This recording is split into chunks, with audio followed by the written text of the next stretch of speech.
Kegagalan di medan perang adalah kejahatan serius. Belum lagi di medan perang di mana Mahkamah Agung ingin menyelesaikan masalah. Rupanya, Florin melewatkan kesempatan seperti itu. Sebuah keputusan yang salah menghancurkan banyak anggota Mahkamah Agung. Inkonsistensi hampir menjadi sinonim dengannya. Awalnya, dia bisa menggunakan kejeniusan Mahkamah Agung sebagai alasannya. Tanpa diduga, di depan Qin Yichen, dia masih dikalahkan sepenuhnya. Dibandingkan dengan orang di depannya, dia seperti anak nakal yang tidak bisa menyembunyikan pikirannya dan rentan. Menundukkan kepalanya, Floraline tidak mau. Lalu apa yang bisa saya lakukan? Qin Yichen berbalik dan berhenti menatap Floraline. Sangat sederhana. Seorang pria adalah perbaikan diri.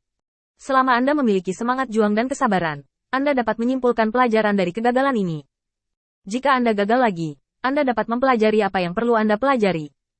Pergi, ini nasihat terakhirku untukmu. Sikap Qin Yichen sangat buruk, dan dia tidak meninggalkan wajah apapun pada Floraline. Floraline mengepalkan tinjunya dengan keras, tapi dia tidak bisa berbuat apa-apa. Orang di depannya adalah orang yang telah memberikan perintah dari Mahkamah Agung dan tidak dapat diprovokasi. Secara alami, dia tidak memiliki kemampuan untuk melanggar perintah Mahkamah Agung.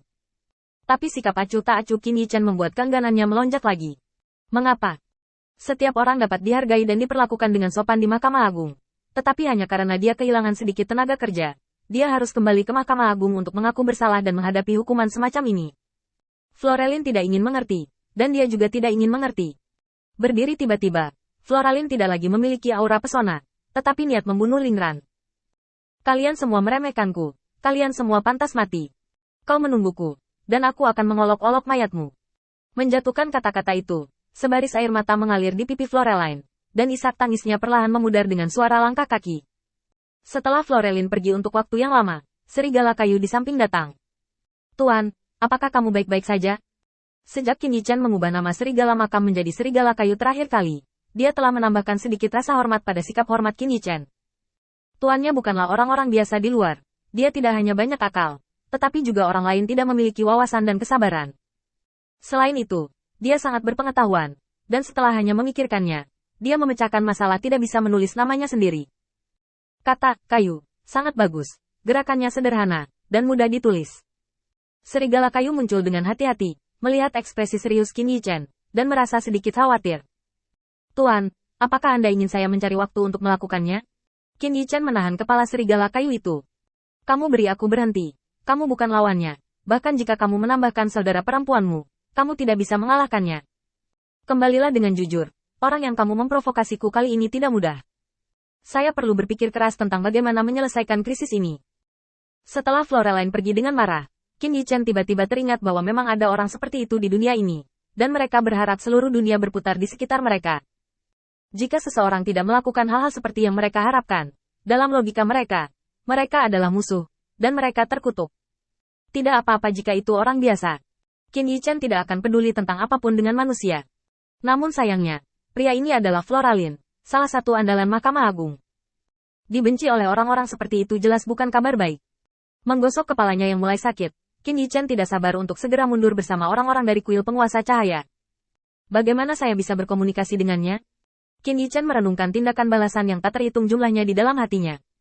Tapi semua pikiran menghilang dalam sekejap di depan tindakan Floraline sebelumnya. Tidak ada yang lain. Kata-kata Qin Yichen barusan memang sangat serius. Tetapi selama dia bukan orang dengan masalah di kepalanya, dia dapat melihat bahwa Qin Yichen telah memberinya solusi yang hampir sempurna. Setelah kekalahan dan pertempuran berulang kali, selama dia bertahan, dia selalu bisa meraih kemenangan dalam pertempuran.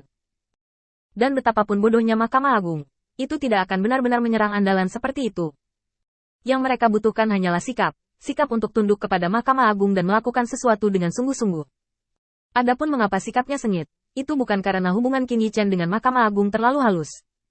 Jika dia dengan tenang memberi nasihat kepada Floraline, akan aneh jika Mahkamah Agung bisa menyelamatkan Floraline. Bahkan jika itu adalah saran yang baik hati.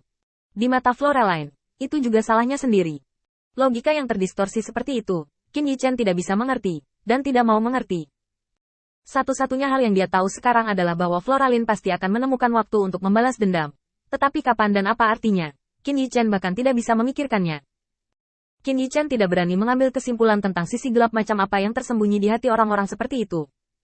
Kemarilah, berikan perintahku. Semua orang percaya memblokir Kam, dan tidak ada yang diizinkan masuk atau meninggalkan Kam tanpa perintah.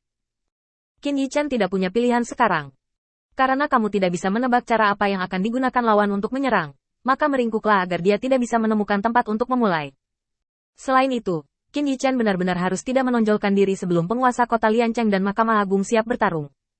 Misalnya, meringkuk dan tidak berinisiatif keluar untuk membuat masalah, seolah-olah hanya untuk berpartisipasi dalam perdagangan. Mengikuti perintah Qin Yichen, kuil penguasa cahaya segera bertindak untuk mengumpulkan kekuatan yang bisa dikumpulkan, dan mengumpulkan kekuatan yang bisa dikumpulkan. Saat Qin Yichen menghela nafas, masalah ini sepertinya menemui jalan buntu. Setelah Matt menerima perintah Qin Yichen, selain membiarkan anggota tim penegak hukum terus memperkuat garis pertahanan, dia mendesak bawahannya untuk berlatih. Setiap hari tampak sangat damai. Ratusan mil di luar kota terapung, di gunung yang menggantung, Florelin kembali ke sisinya, mengangkat tangannya untuk menghapus air mata dari sudut matanya, dan melirik kembali ke lokasi Qin Yichen. Matanya tiba-tiba berubah menjadi niat membunuh. Dengarkan aku. Perintah Mahkamah Agung telah diturunkan. Yang perlu kamu lakukan sekarang adalah menemukan bukti pemberontakan Lord of Light. Ini adalah perintah Mahkamah Agung, bukan perintah saya. Saya harap Anda mengingat hal ini. Setelah menemukan bukti, saya segera bergegas ke kamp, meraih Lord of Light, dan mengirim saya ke Mahkamah Agung secara pribadi untuk menunggu dan melihat. Bawahan mendengarkan kata-kata Floreline, dan punggung mereka mati rasa. Pemberontakan mayor ringan? Bagaimana ini mungkin? Dia sendiri adalah dewa kuil penguasa cahaya, dan dia bukan orang dari Mahkamah Agung. Jadi tidak ada cara untuk mengucapkan kata pemberontakan.